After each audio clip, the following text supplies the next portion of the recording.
여러분 반갑습니다. 이제 그 사사기의 이제 4장 1절에서 24절 말씀을 가지고 말씀에 반응하기 이제 네 번째 시간에 와 있죠. 여러분 인생이라는 게 뭐라고 생각하십니까? 인생이라는 게 사실은 이제 반응하는 거예요. 그래서 매력에 반응하는 것이 연애이고 또 발명도 어떻습니까? 누군가의 그 필요에 반응할 때 그게 발명이 되는 거죠.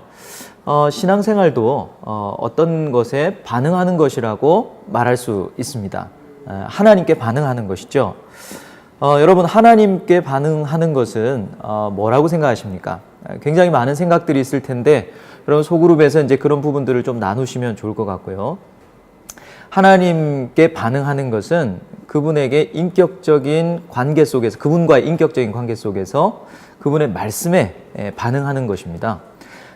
사사기 4장은 이 드보라의 이야기입니다. 여사사 드보라의 이야기에서 우리가 핵심적으로 생각해 볼 수 있는 주제가 뭐냐면 바로 말씀에 어떻게 우리가 반응할 것인가, 그럴 때 어떻게 반응할 때 우리가 승리를 경험할 수 있는가, 그 부분을 이 드보라가 얘기하고 있죠. 이 사사기 4장은 이제 그 5장하고 같이 봐야 됩니다. 드보라의 사건은 드보라랑 그 다음에 군대 장관이었던 바락, 그 다음에 이 야엘, 이 세 사람을 또 함께 봐야 되는 아주 이 핵심 포인트가 있어요. 특별히 이 드보라의 이야기를 우리가 읽으면서 그 당시는 남성 중심의 사회였고, 그렇기 때문에 여인으로서 이 사사로서의 역할을 하기는 그렇게 쉽지 않았습니다. 그런데 굉장히 이 사사기 4장쯤에 오게 되면 이제 어떤 일들이 이제 일어나는가 하면 이 온니엘에서부터 에훗, 그 다음에 드보라와 야엘의 사건까지 오게 되면 이제 극명한 대조가 하나 나타나요. 하나는 무엇인가 하면 이 핍박이 점점 더 구체적이고 강해진다는 것인데, 그에 반해서 이 사사는 점점 명문 가문에서 오른손 장애에다가 이제는 여인까지 내려가는 그런 선명한 대조를 보이게 되죠.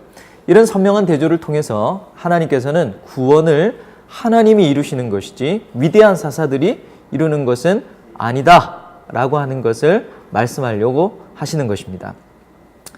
사실은 이 드보라 시대에 그 야빈과 시스라가 다스리는 그 핍박 속에서 이스라엘 백성들이 승리할 수 있었던 것은 사실은 승산 없는 전쟁이죠. 이 목동의 이 막대기랑 그 다음에 철병거 900대랑 이 싸움은 이 철퇴랑 젓가락하고 싸우는 거랑 비슷하다고 말할 수 있을 것 같습니다. 어떻게 우리가 이 부분을 나눌 수 있을지 여러분 한번 생각해 보는 것이 오늘 이 과의 핵심이라고 말할 수 있겠죠. 크게 세 가지를 여러분들 좀 생각하면 좋겠습니다. 첫째는 드보라의 말씀에 대한 반응이 어땠는가, 그 다음에 바락이 어땠는가, 그 다음에 야엘이 어떤 반응을 보였는가, 이 세 가지를 보면서 우리의 신앙생활에 있어서 하나님의 말씀에 우리가 어떻게 반응할 것인가, 이것을 여러분 묵상할 수 있고 또 구체적인 적용점을 찾을 수 있다면 굉장히 잘한 것이라고 할 수 있겠죠. 자, 먼저 이 드보라의 반응을 여러분 한번 살펴보면 좋을 것 같아요. 드보라는 하나님께서 철병거 900대를 가지고 있는 시스라를 격파하라 했을 때 신앙의 말씀에 대한 절대적인 신뢰를 갖고 있었습니다.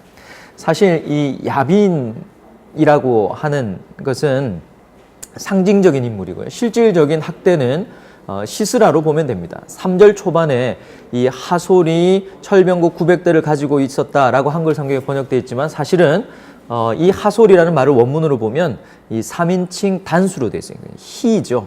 그라고 되어 있는데 이 그는 이 하솔이 아니라 사실은 시스라로 보는 것이 맞습니다. 그러니까 시스라와의 싸움에서 나와서 싸워 이겨라, 나와 싸워라 라고 말씀하신 이 말씀에 드보라는 절대적인 말씀에 대한 신뢰를 가지고 있었습니다. 남성 중심의 사회였어요.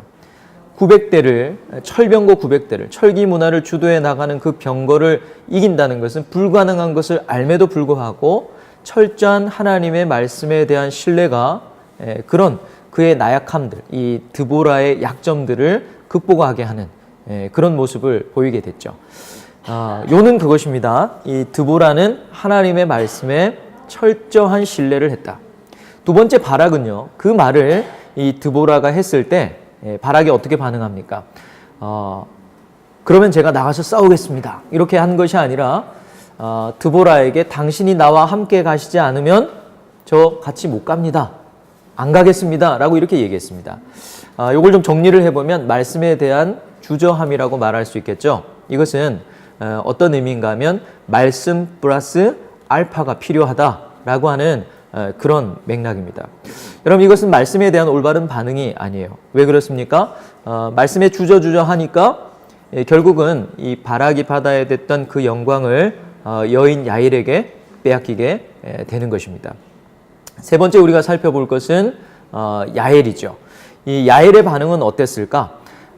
특별히 드보라의 이야기를 여러분 읽으실 때, 공부를 하실 때 꼭 해야 되는 것은 이 드보라와 바락과 야엘을 함께 봐야 된다는 것, 첫 번째.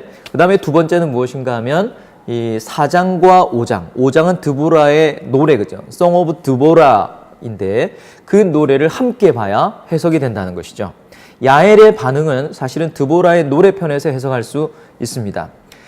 이 전쟁에서 패배했던 시스라는 이제 이 야엘의 남편이었던 헤벨이 살고 있는 이 게데스 근처로 도망을 가죠. 그리고 야엘의 장막에 잠이 들었을 때 이 야엘이 관자놀이를 말뚝으로 박아서 죽입니다.